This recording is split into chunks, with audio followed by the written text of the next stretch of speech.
ওয়ালাইকুম সম্মানিত শ্রোতা ও দর্শক বৃন্দ, আমি মনে করেন ৫ ওয়াক্ত নামাজ পড়ছি, রমজান মাসে রোজাও রাখছি।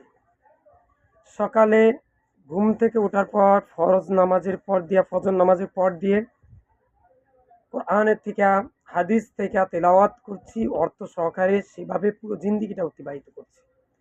কিন্তু আমার সন্তান, আমার নাতি, আমার ভাগিনা ভাগিনী,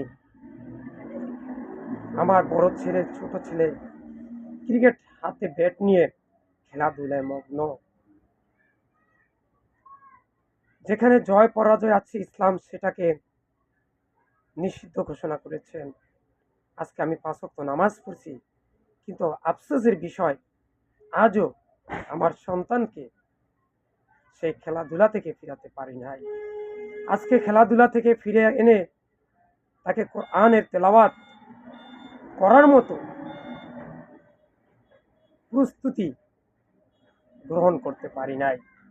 তাকে এখনো পড়ার টেবিলে এনে কোরআন তেলাওয়াত, হাদিস অধ্যয়ন এবং সেভাবে পুরো জিন্দিগিটা অতিবাহিত করার মতো কার্যক্রম এখনো তৈরি করতে পারি নাই। আমি ব্যর্থ বাবা, আমি ব্যর্থ মা, আমি ব্যর্থ ভাই, আমি ব্যর্থ বোন, আমি ব্যর্থ দাদা, আমি ব্যর্থ দাদি।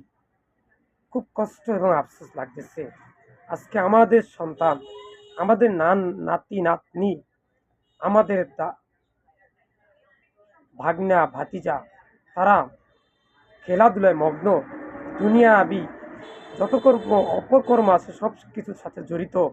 আজকে তাদেরকে আমরা ইসলামের পথে এনে কোরআন তেলাওয়াত, সহিহ হাদিস অধ্যয়ন এবং সেভাবে পুরো জিন্দিগিটা অতিবাহিত করার মতো তৈরি করতে পারিনি তাদেরকে এখন। তাই আসুন, আজ থেকে নিজে ৫ ওয়াক্ত নামাজ পড়ব, সন্তানকে ৫ ওয়াক্ত নামাজ পড়ার জন্য উৎসাহিত করব, নির্দেশ দেব, শাসন করব এবং তারা যেন কোরআন এবং সহিহ হাদিসের আলোকে পুরো জিন্দিগিটা অতিবাহিত করে সে চেষ্টা করব। আসসালামু আলাইকুম।